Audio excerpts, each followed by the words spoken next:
Excited for this one. We got Coach Marisa Moseley joining the program, talking women's basketball, the young players coming in, rebuilding the culture. I can't wait. Let's go. You are Locked On Badgers, your daily podcast on the Wisconsin Badgers. Part of the Locked On Podcast Network, your team every day. So stoked to do the show today. We got Coach Marisa Moseley joining us, 2019 Patriot Coach of the Year. Marisa, thank you so much for taking the time. We really appreciate it. Yeah, no, so excited to be here with you. Listen, I want to start here. This has historically been a challenging job, the women's program at Wisconsin. Has it? No, still. Yeah, a little bit. Just a little bit, right? But it's always felt kind of strange because Wisconsin can offer so many things, right? From the academics to the location to the conference. What has been your biggest challenge in starting to rebuild this culture? Yeah, I mean, I think it's really getting people to buy into in the women's program with basketball that we are capable of doing all those things at a really high level, right? So that we can provide you a great education, like that's kind of a no-brainer, pun intended, but like, that you're coming to one of the best public institutions in the nation, the location, once people get here, because I think Madison in the Midwest, people know, but if you're not from the Midwest, and even I've been actually kind of surprised that some of the people in the state of Wisconsin haven't been to Madison, because it's, it's its own little world here in the state at times. And then obviously playing in the Big Ten and the level of competition, and each day the conferences are ever changing, but to know that you're playing against arguably the best players in the country night in and night out. So it's getting people to like really understand that, yes, there's all these wonderful things that we offer, and we can be really successful here with the right combination of people. I've always been curious about this because when the football program was rebuilt in the early 90s, Barry Alvarez came in, and I remember specifically he said, Lou Holtz warned me not to take this job. It'd be too hard. Anybody, when you were because you were doing incredible things at BU, that's your alma mater, did you have anybody that said, hey, I don't know if you want that job, that no one's been able to really turn that around? I don't know that I had anyone specifically say, I don't know if you want that job. I do think I had a couple people say, like, are you sure that this is the move to make right now? I'm sure if you stay a little bit longer, there'll be other jobs that come open. And I wasn't like I had pinpointed Madison as like the place, the next move. In fact, I wasn't looking to leave. As you mentioned, I was at my alma mater. We had it rolling, like it was exciting, and we had some really good players like lined up to keep coming in. And at the same time, when I was contacted about the job, it was right on the heels of us losing, in the championship game, the Patriot League championship game. It was literally the next day I got a call from the headhunter. And, I do like a challenge. I took on BU. We had, had 5 straight years of losing there before we took over that job. And so it was definitely something that was kind of a point of pride, like, hey, I think that, if we get the right coaches and I felt really confident about recruiting the right type of kids, that we could do this here. And, you've heard this a million times, like, look at women's ice hockey, look at volleyball, like it can be done there, and that people show up for women's sports. And so as daunting as it could seem from the outside, I don't know. There was something that said, this has the makings of something really special. You just have to be willing to roll your sleeves up and figure it out. You had something that I thought was really interesting. You said a couple things on a previous podcast that you did just recently that I was able to watch. You said, when I was younger, I was more afraid of failing. You said something to that term. And you said, now, I'm just not as afraid of failing. And I think that's a really powerful thing, because if you are afraid of failing, you're going to miss out on so many opportunities. Did that, I don't want to say maturity, but did that kind of play into this with Madison, that you're not afraid of failing? You're not afraid of rolling your sleeves up and trying to accomplish something that's difficult to do? Yeah, I mean, I think we're all driven by our fear to some extent, right? And for a long time, I didn't want to become a head coach because of that fear. And there was a part of me that kind of just felt like, why continue to live in this space of being paralyzed by the what ifs and I'm not sure if I'm good enough, and we have, whether you want to call it imposter syndrome or whatever it is, that it's kind of what we tell ourselves, right? A lot of times it's not what other people are saying to us about us. It's like what we're kind of the story I'm telling myself, as Brene Brown says. And so like, to me, it was once I overcame the hurdle of that first job and seeing, okay, I am capable of doing this. Now this is just a much larger challenge, right? And a much bigger stage and under more scrutiny and spotlight. But at the same time, it's like, if you don't try, you have no idea if you can do it. And what is the worst part? Like, what's the, like in failure, like what's the worst thing that happens? You don't succeed. And then you like pick yourself up and you move on to the next thing, or you try again, like, or as people say, just fail better the next time. Like, so for me, it was like really coming to that realization that, yes, you could be afraid of failing, but I have this sign in my basement that's like, what if I fall? And then it says, oh, darling, but what if you fly? Like, there's the other side of it that oftentimes we don't talk about, which is succeeding, right? It's always so much this fear of failing, but what about if you actually succeed? And that's, I think, what drives me at this point, like that kind of, I don't know, that eternal fire to like get it done and really be successful. I love that. And I wanted to ask you this too, coming into it. So 2 years in Madison, coming up on year 3, has it been harder than you thought? I'm very curious, like has the expectations matched up with what you've seen here? It's way harder. I mean, I thought it was going to be hard. Don't get me wrong. Like, I didn't come in and think, but I did have a notion of like, well, we just did this at Boston, and yes, I know it's a bigger, but like we can do this. And it's way harder because it's different. It's a different circumstance, right? There's different people involved. There's different, rules of engagement. Like, it's just, everything is different. And the competition you're playing against is harder. Like, there's just all the parts that you're contending with. And as I've said before, like, changes aren't made. Like, people aren't hired and brought into a situation if there wasn't something that needed to be changed. So you're not only trying to shift culture and mindset, but you're also trying to figure out what needs to be changed, what was some good parts or the people that were really good, but what was the mentality that needed to be changed. And then you have to actually apply that, right? And then consistently do it every day to really affect change, instead of it just being like, I'm just going to come in and like upend everything. Like, no, there's ways that you have to go about doing it. At least the way that I look at it, that's not scorched earth. It's like figuring out, how to manage through what you're inheriting and then continue to enhance it with things that you add to it. I wanted to ask you about culture specifically, because that's a word that gets thrown around a lot. You and I talked before the show about our mutual friend, Brian Wilson. Him and I have had I just want to work his name in because I know he's going to listen to this, Marisa. Well done. I want to say hi to Coach Wilson. Hello, Coach Wilson. That was really well done. I don't know if like checks in the mail or what, but he slid that in so smooth. Total pro move. Want to continue this great talk with Coach Moseley coming up, but first a quick break for friends of the show over at LinkedIn. And we talked about this a lot, and Coach Mo would agree with this. These days, finding the right fits, bringing in the right people, the right talent, the right hires, it is so important. And every new potential hire can feel like a high-stakes wager for your small business. That's why you have to use LinkedIn Jobs. LinkedIn Jobs helps you find the right people for your team faster and for free. It's something I've used a lot in my professional career. It's something my company uses. They have simple screening tools to get rid of people and keep people out of the interview process that have no business being there, that aren't qualified. LinkedIn Jobs saves you time, saves you money, and helps you find the right people. That's why small businesses continue to rate LinkedIn Jobs #1, delivering quality hires versus leading competitors. LinkedIn Jobs helps you find the qualified candidates you want to talk to faster. Post your job for free at linkedin.com/lockedoncollege. That's linkedin.com/lockedoncollege. Post your job for free. Terms and conditions do apply. Today's episode also brought to you by DoorDash, new sponsor of the show, DoorDash.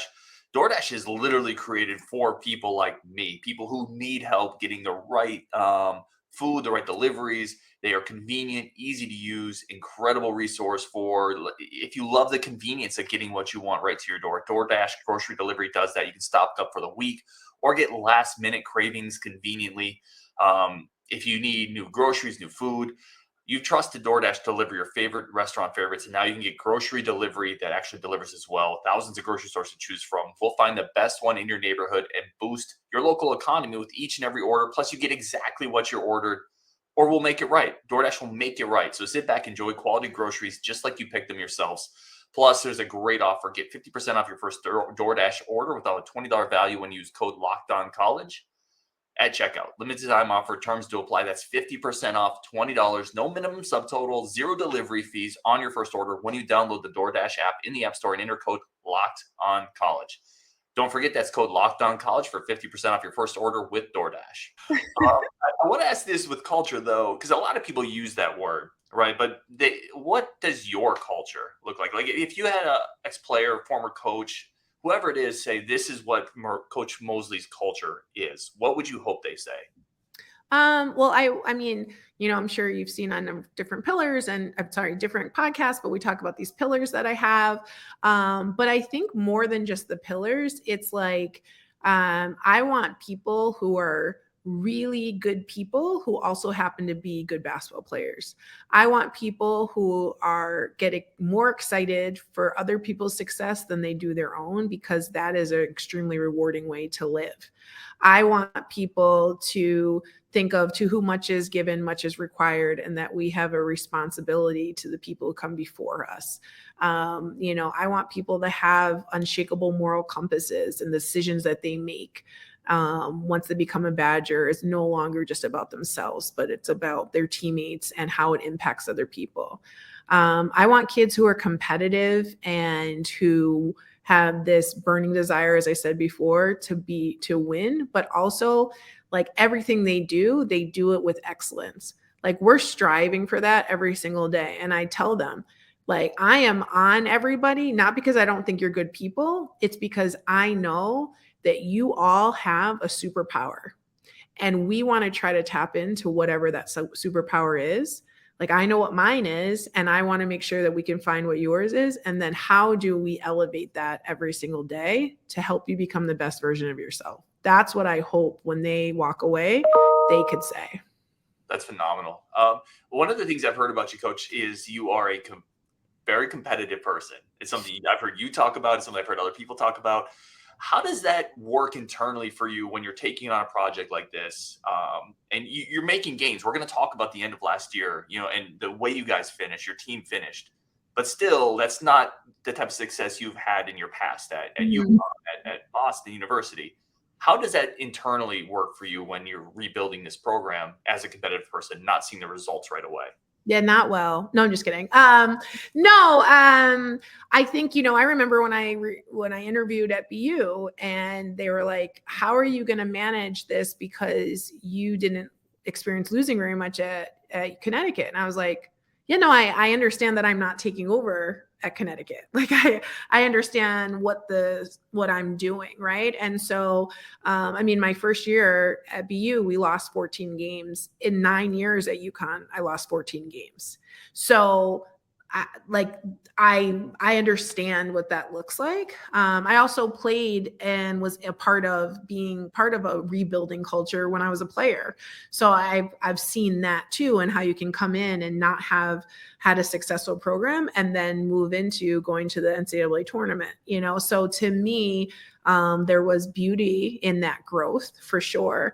But it's also about like, yes, we're making strides. Yes, I would have loved to have done it in year 1 or year 2 and just like flip the thing. But I also think that like the journey, as we talk about, there is something to be said for understanding how you actually build something to sustain the success, right? We can have quick fixes and we can decide to go. Everybody has a different philosophy of how they're going to do things. But to me, I know, having worked at Connecticut, what it looks like to not only get to that mountaintop, but stay there. and what that takes and what that looks like. And you can't get to the top of the mountain without first having like a really strong foundation and have all of the tools that you need to be able to put like step by step into the mountain. Like I'm going to use every analogy I can, but like really you like if you start climbing and you have no, belay and you've got no like harness and you have none of that stuff, like you are not going to survive. You might make it a little while, but you're going to get tired. You're going to need help. So how do we make sure that we prepare ourselves that by the time we're ready to actually get to the top, there's other people coming and we're just reloading instead of constantly rebuilding. Well, and speaking of that point, other people, having the right tools, the right support in place. I want to talk to you about some of the new assistant coaches that are on the staff this year, the vibe of that, including, I find this one fascinating, Coach McKeon, who was your coach. You were a player underneath her.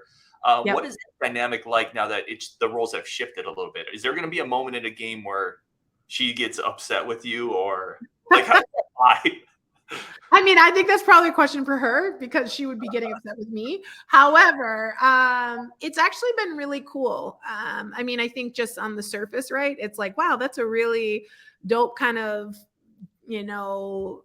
role reversal, right? And at the same time, like we've stayed in touch this entire time. I mean, I met her when I was 17, 18 years old. And, since then we've always had maintained a great relationship and kind of mentor mentee type of thing. And so talk to her about, different jobs or whatever, family, whatever the case may be. And it always kind of we've floated that idea of like working together at some point. But at this point in my journey here, I felt like, this was the right time for us to put it into action and kind of reunite in this capacity. And we're both extremely competitive people. I think that's what drew me to her when I was playing. We're both very passionate about the game and about teaching the players. And so I think we're a really good kind of complement to one another because she has different ways that she's taught. And then I have different ways that I've been taught since my time with her over the course of my career. And I think it's really working well so far. And I'm sure there'll be one of those moments in the game and it'll be amazing when I could just tell her, no, this is what we're going to do. No, just kidding. You're kidding, but not 100% kidding. Not 100%. So dead serious. Yeah. I love it. What about Coach Tiffany Morton? What is something and I know that there's probably these answers could be really long when I say, what does she bring to the staff? But what is like one thing that sticks out that she brings to the staff?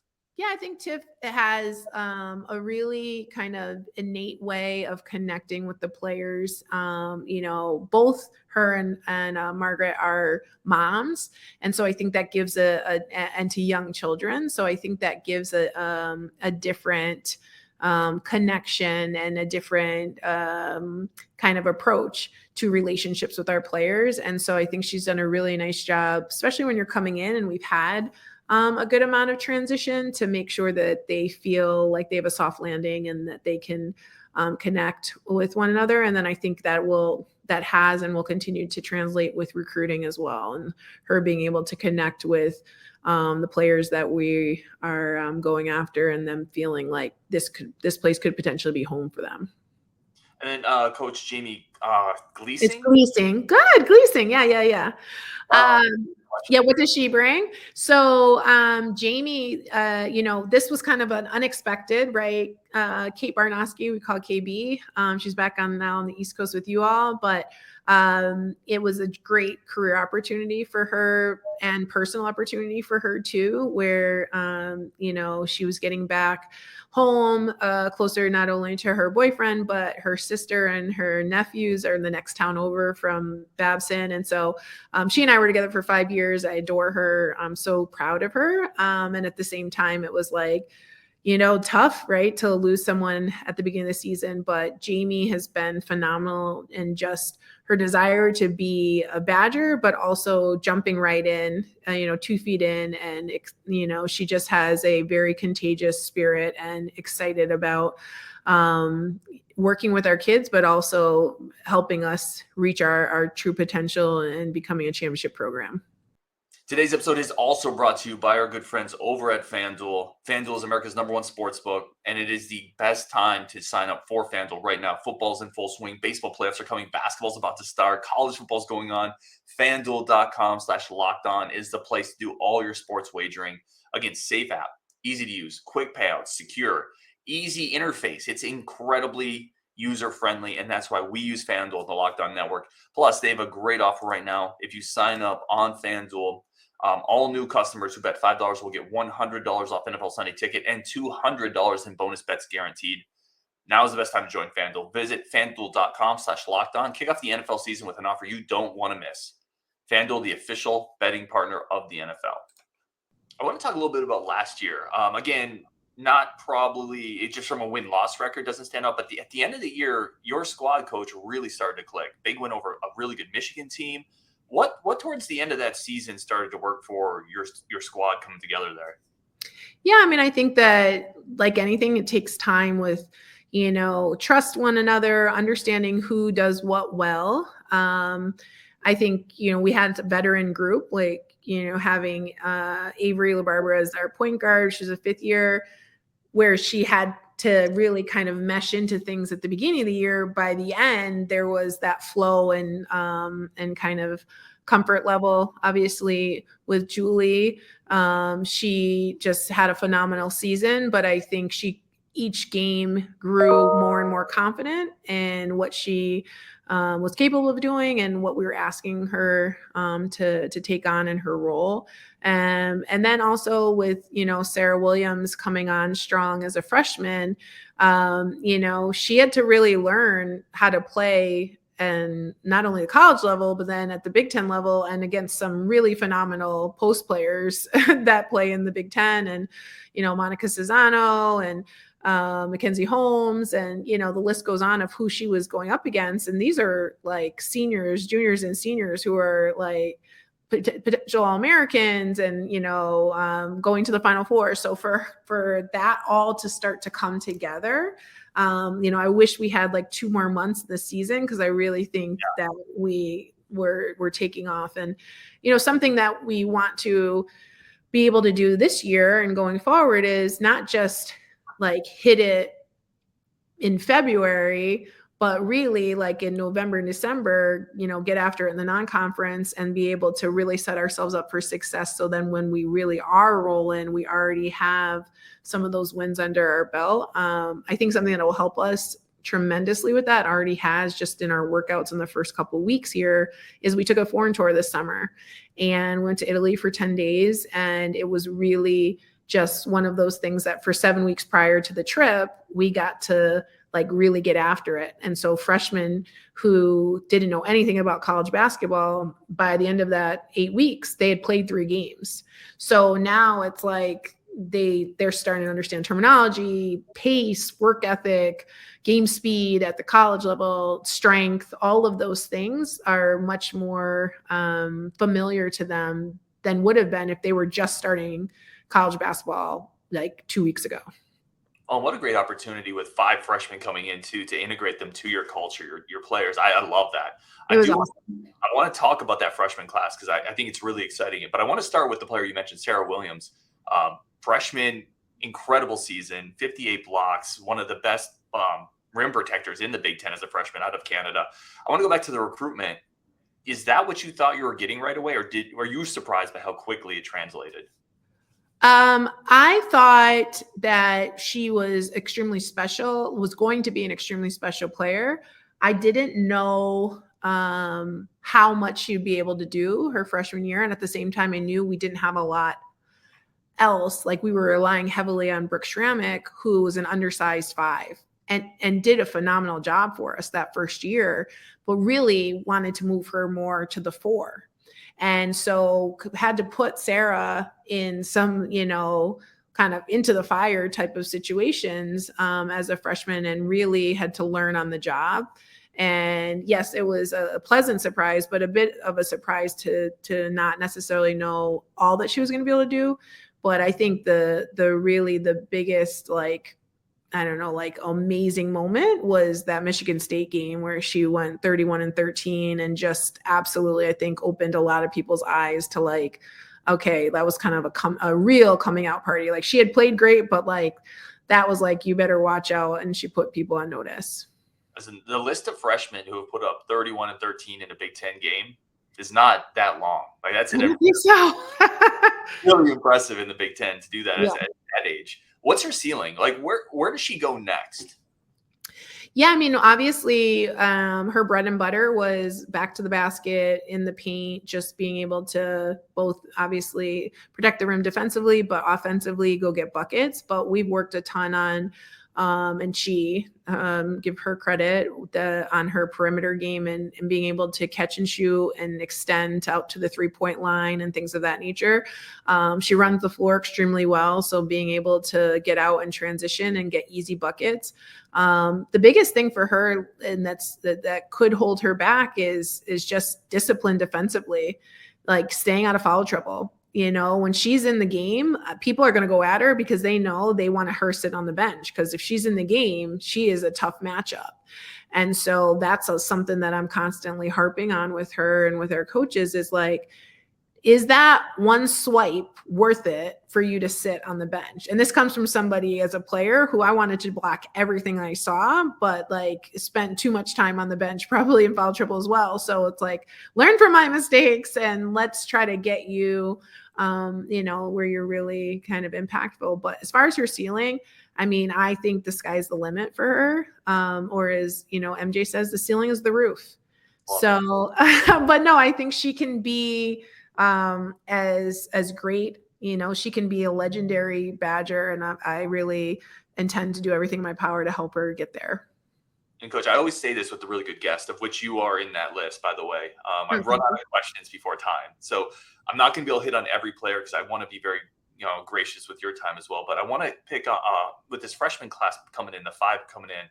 I want to ask you kind of big picture, what does this group bring? And then I have a couple specific questions. So what does this 5-person class coming in bring? Yeah, you know, I mean, you're going into year 3, right? Everyone thinks that's kind of the big turn, right? It's like year 1, okay, year 2, but year 3, and it's like there's still 5 freshmen and 4 sophomores, and like we're still a young team, right? And still, what I really love about this group is they're all extremely hungry to win, but they all are dying to be Badgers, right? They wanted to come here to help us reach these goals and for them to reach their individual goals. They all are extremely talented and are very diverse, not only in their, you know, demographic, their makeup, ethnic wise, but also just in their skill set and their games. And to me, that versatility and the kind of difference that they all bring, it's really an awesome combination to bring into what we already have established. So a couple players in particular I want to just ask you about. The first one is Imbi Jones, coming out of Bellevue, 3-time state champion. I specifically want to ask you about that because we talked a lot about culture, about, you know, what it takes to be a winner. How important is it to find, I don't think it's a necessary thing, but to find kids at the high school level who already understand what that means? Yeah, I mean, I think there's no substitute for either winners or winning mentality. To me, that's, you know, when I hire people, I'm looking for winners because I think winning begets winning. I think when you're recruiting, you want kids who definitely know how to win or are part of a winning culture or winning mentality. And sometimes, like just by virtue of where you live, you are part of a really great winning team, but sometimes you have a winning mentality and you just haven't been able to be, you know, I mean, we recruit kids who decide to stay in a smaller town. That doesn't mean they have a winning mentality. That was, you know, that was a choice that they made. Right. So I think that absolutely helps. And with Imbi, I think, you know, she's a kid who I think will surprise a lot of people, just in the sense of not just that she won 3 state championships, but just what she's going to be able to do. And she's already surprised us, you know, from summer to going to Italy, the jump she made once kind of we went into game mode. And it was really, it was fantastic to watch her kind of development just in this short period of time. I want to ask you again, when you talked about Lena Patibanda? Patibanda. God, dang it. You told me to. I tried. That's okay. That's right. But we talked about she'll be a household name at some point. So I loved her film. Like watching some of the highlights, versatile. Talk to me about Lena's game and what's so unique and exciting about what she brings to Madison. Well, so Lena is a 3-sport, like just stud from high school. So she did volleyball, basketball, and track. She did the high jump. And she threw, like, she's just kind of one of those all around really phenomenal athletes. She wears a size 14 shoe. She can jump out of the gym. She's very close to dunking, and she's about 5'11" maybe.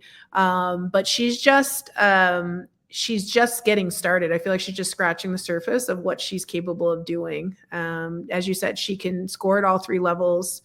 And she plays the game with a flow and with an ease that sometimes almost doesn't look like she's going that hard. And you're like, come on, lean like with the pace. But I think of, I don't know, back in the day, do you remember Kendall Marshall that played for UNC? Absolutely. I remember Kendall Marshall. You know, like he played so slow that at times it was like, yo, like pick up the pace, but he dictated how the game is going to be played. She kind of reminds me of that when I see her. And so it's like, you don't want to speed people up so they're playing too fast. And at the same time, you want them to understand change of speed. And so I think, you know, as her game continues to evolve and her mentality, she's a salt of the earth kid, but she's also like a really incredible competitor. So I think it's a great combination. I can't wait to see. And again, I would love to ask, I'm not trying to exclude anybody, but I want to be careful with your time. The rest of the kids are phenomenal. The Badger faithful, they're in for a treat with Dee and with Tessa Grady and Anna Guillen, who's coming from Spain. Like there are a really phenomenal class of 5. I'm excited about them. And a lot of shooting. A lot of floor spacing. Got to be able to make shots to play with the Badgers. You can't be, can't be a liability on the perimeter. I love it. We're going to finish on this, Coach. I have a couple of questions from people listening to the show that wanted to be able to reach out. And I know you're big on connecting, just seeing some of the stuff you do with getting people out dancing after wins. Like, I know you're big on kind of connecting to that community. This was a question. How has the transition to Chris McIntosh been for you? Oh my gosh, so great. Like, and I don't just say that because, he's my athletic director. Yeah, because he's my boss. But he was who I first got to speak with when I was interviewing. So I already had a sense of familiarity with him. And so we established that relationship right from my first Zoom, and then he picked me up and kind of drove me around on my interview, and I got to spend quite a bit of time with him because he was the deputy at the time. But he's been absolutely phenomenal, such a great kind of cheerleader for me and supporter. He, even when we went through tough stretches since I've been here, like to get a text from him, like, keep going. Like, I believe in you. You're the right person for the job. Like, stuff like that just goes a really long way to know that it's bigger than just winning in his eyes. And I'm really appreciative of that. That's phenomenal. Bob W.S., what's something that's changed significantly about your coaching style? If there has been something that you've changed? Probably, I really worked on not getting so frustrated. I'm working on it quite a bit this year in like, I can't control everything. In fact, being a coach is probably the least amount of control you can have. And I am a control freak. So it's like not a good, it's not probably the best job that I could have chosen. But no, I think it's trusting the players and the preparation. And then letting the reins go a little bit. We're going to play much faster this year. And I think that's going to really help not only people who are watching enjoy it, but I think it's going to help our players with their confidence and not kind of looking over their shoulder to see if I'm, trying to dictate what they should do. Like, give that freedom a little bit more, because I think that comes with trust and comes year 3 as well. Let me ask you, ping on that quick, because I think this is fascinating. You are a self-admitted control freak. I tend to think coaches that do want more control want a slower pace, right? Because they can't stand a turnover. You're going to have more turnovers if you speed it up. Now, obviously, you're going to get more points in transition. Mm-hmm. When you're in the season and you see a turnover in pace because you're speeding it up, how big of a challenge is it for you to not rein that back in? Yeah, I can't say yet because I haven't seen it, but I did get a little taste of it in Italy. And so, and some of it was shot selection. And, even though those games didn't count, it was like finding myself like, like not like say anything or be like, okay, it's okay. Hey, all right, but I think that helps them because then they're willing to be a little bit more risk taking and not feel so, tight when they're out there. And I want them to feel extremely confident and I want to instill that in them. And so I can't, it's hypocritical if I'm like, I want you to be confident. I want you to play free, except do what I want you to do. Like those two things won't. So I've really had to work extremely hard. And it's a mentality and it's something that I have to like work at every day. And know that mistakes will happen with that. But the more I allow them to make the mistakes, the less mistakes that will happen because then they're going to learn from those. Hopefully. It's certainly about pushing the ball in transition, right? So this one is another question here. We'll get through these pretty quickly for you. How do you feel about conference realignment? How do you think that impacts the team, your recruiting? Where are you at on that? Yeah, I mean, I think it's a product of where we are. So, in kind of in sports right now, as far as kind of how I think it impacts the team, I think probably the largest impact will be travel. And,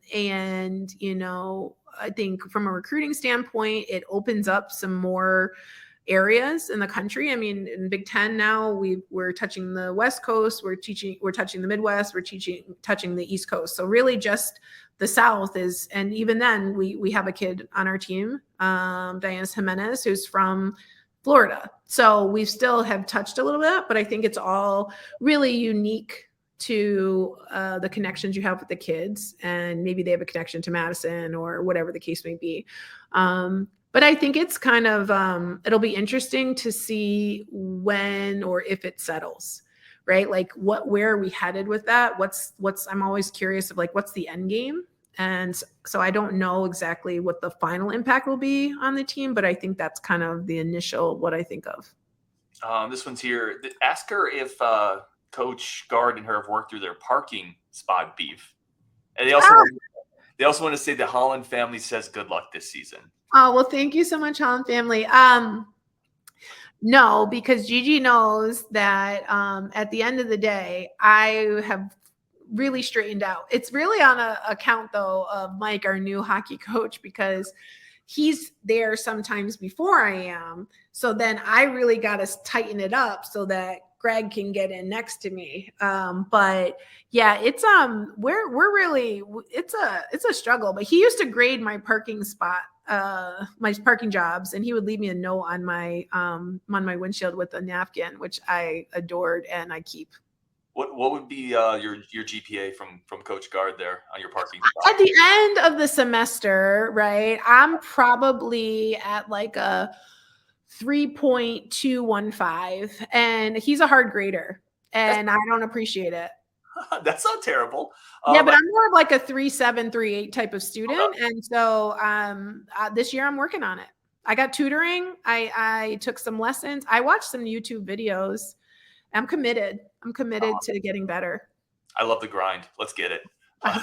Got to roll up your sleeves. I love it. I absolutely love it. Listen, McIntosh should be able to get you a smart car. All that Madison, athletic money coming in with that. I want to ask you this one here. I love this question, by the way, because you can geek out on this a tiny bit. What is your general philosophy as a coach? Up 3, 10 seconds left. You're on defense. They're on the bonus. Oh. You foul. I mean, every situation's a little unique. I understand. Yeah, that's a hard one.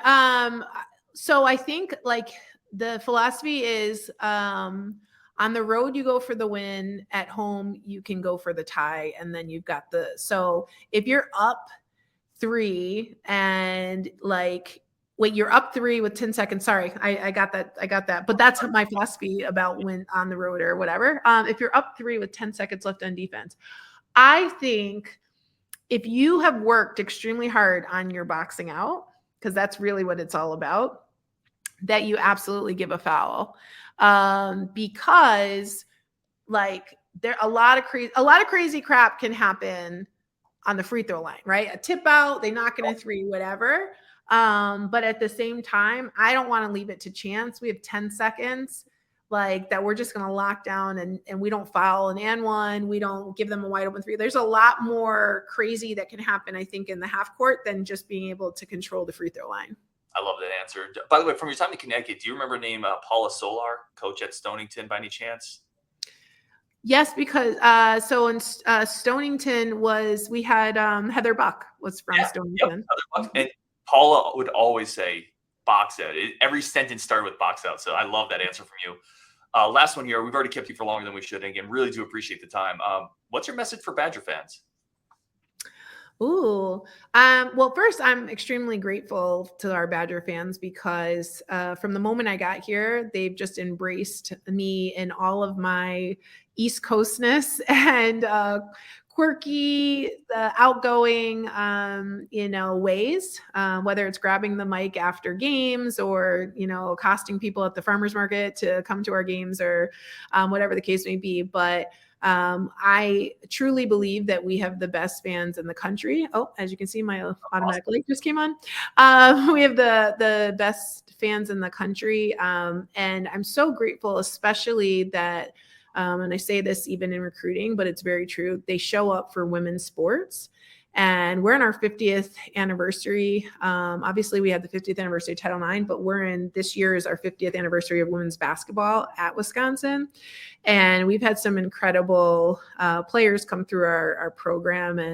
And what I'm so grateful for is that they continue to show up. They are continuing to believe in what we're capable of accomplishing, and that they're so chomping at the bit for this Badger program to take it to the next level. And, they have my word that I'm and my team are doing everything in our power to get us there, because just as much as they believe in us, we appreciate that they do that, and we know that they deserve it. And we absolutely intend to bring the program back to great heights.